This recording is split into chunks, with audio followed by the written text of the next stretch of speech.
yan. No. So, in-cash natin. Click lang natin itong in-cash now. And then, once na-click mo yung in-cash now, dito, lalabas. Dito mo i-fill out yung amount. So, let's try. 23,577.55. At ito, sa nabanggit ko po kanina, pwede po nating i-encash via ATM, that's BDO, or via cheque. So, for this time, let's choose the BDO. Para, ma-prove nyo talaga may BDO ba talaga? Yan. So, BDO. So, makukuha ko yan via sa ATM. So, encash. So, yan. This encashment. Okay, let's click proceed. Yan.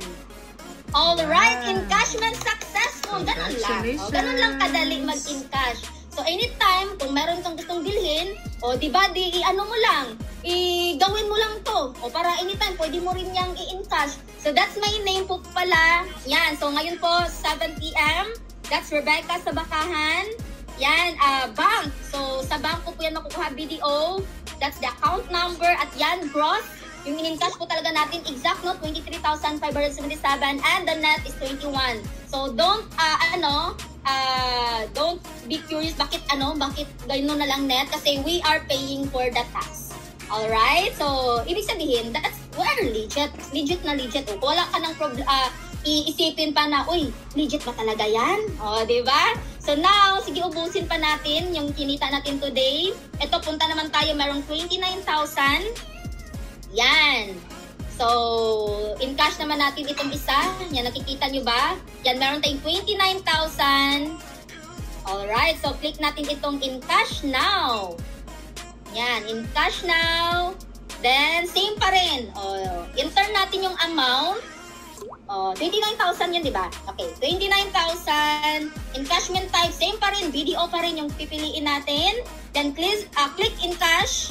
And then, click successful. Grabe na yun. Kung sino mo yung nag-endorse sa'yo, makilala mo man siya or stranger, be thankful po. Kasi ngayon pa lang, pasalamatan mo na siya kasi isa po siya sa instrument. Bakit nakita mo itong opportunity na to? Kaya thank you din po, Coach Hilda, or sa kapatid ko po, Hilda sa Bakahan po siya. Kasi dinamay mo talaga ako dito sa opportunity na ito na sobrang napakaganda. At yan po, yung first na payout po natin, in my first month, 18,000 pesos. So not bad. As a newbie, okay lang po ba ang 18,000 as part-timer? Kasi para sa akin, malaki na po talaga yan. And nung sinipagan ko pa, finalo ko yung system, yan, after a month, nag-check-in na naman tayo ng 100,000 pesos. Palakpakan po natin yan. Guys, 100,000, sobrang laki na po sa akin yan. Kasi never ko po na-experience being employed, never ako nakapag-experience na sumweldo ng 100,000 dito sa Pinas. Para na rin akong nag-abroad niyan. Imagine niyo, dahil pinalo ko yung system, nag-innovate yung system natin sa Hypersonic. Guys, in my 3 months straight na ginawa ko itong system na to, guys, in the next slide, yan lang naman yung chineki po natin. 1.1 million pesos. Okay lang ba yan? Guys, palakpakan po natin yan. Kasi kung nakaya ko na kumita ng ganyang amount, alam kong kayang-kaya mo rin. Kasi bakit? Same lang po tayo ng system na pinafollow dito. Anong background ka man, mapa-estudyante, mapa-empleyado, mapa-OFW, mapa-negosyante, di ba? Again, whatever background, you are welcome po dito sa team. So, yan, ibang achievements po. I-share ko na lang, tuduhin ko na lang sa pag-share. Kasi doing this opportunity, yan, first time ko rin nakapag-experience na makapag-savings ng 7 figures. Speaking of 7 figures, that's 1 million above. Alright, and on the next slide, ibang achievement din po na ginawa ito. Yan, mga daily video encashment. Katulad ng ginawa ko po kanina na nag-encash ng 50,000 plus. Yan po yung mga transaction din po natin. And on the next slide, through this opportunity guys, kasi pinalo ko lang po talaga yung system. Imagine niyo, dito lang naman ako nakabili ng mga Apple gadgets. Guys, yes, ano pa ko, yung tipong dati po, nung hindi pa ako nakapasok ito sa opportunity, simpleng phone lang okay na sa akin. Pero imagine, dito nakapagbili tayo ng iPhone Pro Max, di ba? AirPods Pro, MacBook Air, at yung latest na nabili ko, hindi ko nasuot, yung ating, anong tawag nito? Sarilo. Basta, Apple gadget na relo, hindi ko lang nasuot. Yan. So, what's my point po? It's kung ano yung gusto mong bilhin dito, pwede mo talagang mabili. Kasi nga, may income ka dito. Alright? Yan. So, at ito naman, hindi naman to gastos. Asset pa rin to sa ginagawa nating online platform.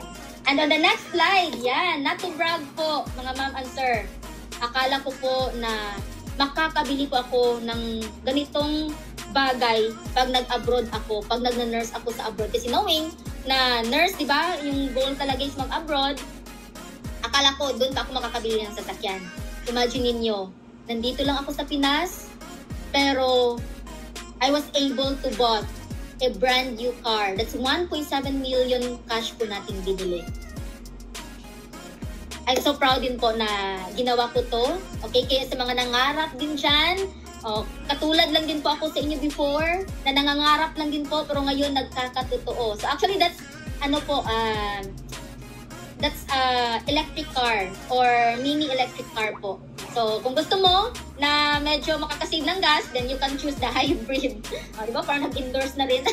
So, anyways, on the next slide po, yan. Doing this opportunity, guys, since nag-real estate po tayo, pangarap ko rin po talaga na makapagbili ng property, and good news, through this opportunity, nakapag-acquire po tayo, or I was able to purchase a condominium unit sa Mactan, Cebu. Palakpakan po natin yan. So, another source of income, di ba?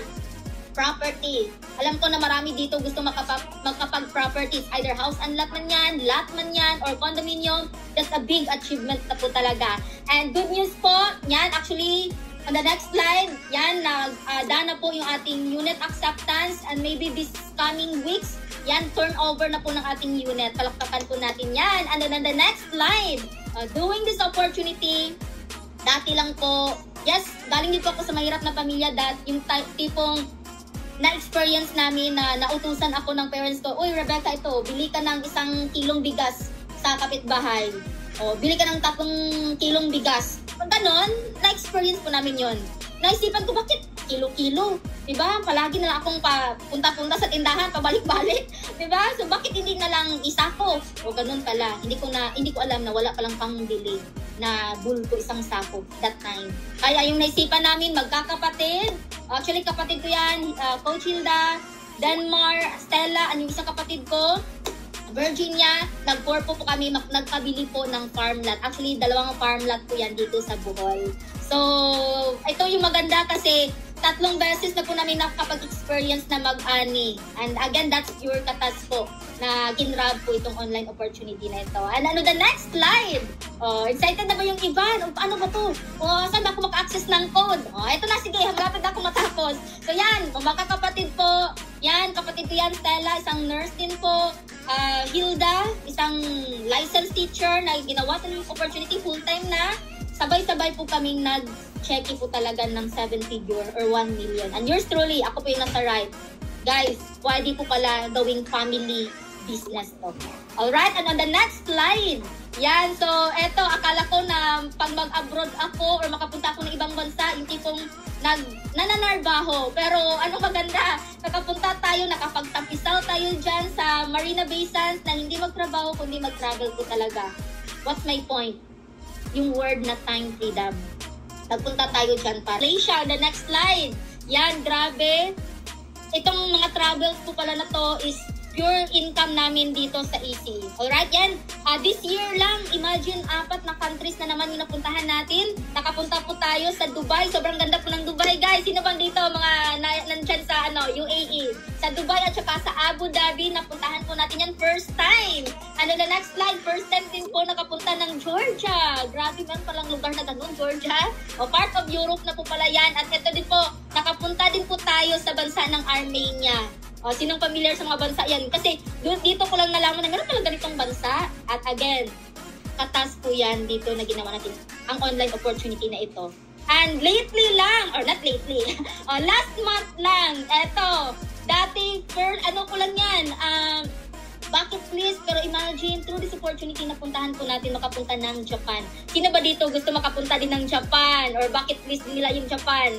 Diba? So, imagine on the next slide, 6 countries na po yung napuntahan natin. Pandemic time ako nagsimula, pero 6 countries na po yung napuntahan natin ginawa lang po natin ito online. Palakpakan po natin. At I know po na kung nakaya ko, kayang-kaya mo rin. Yan.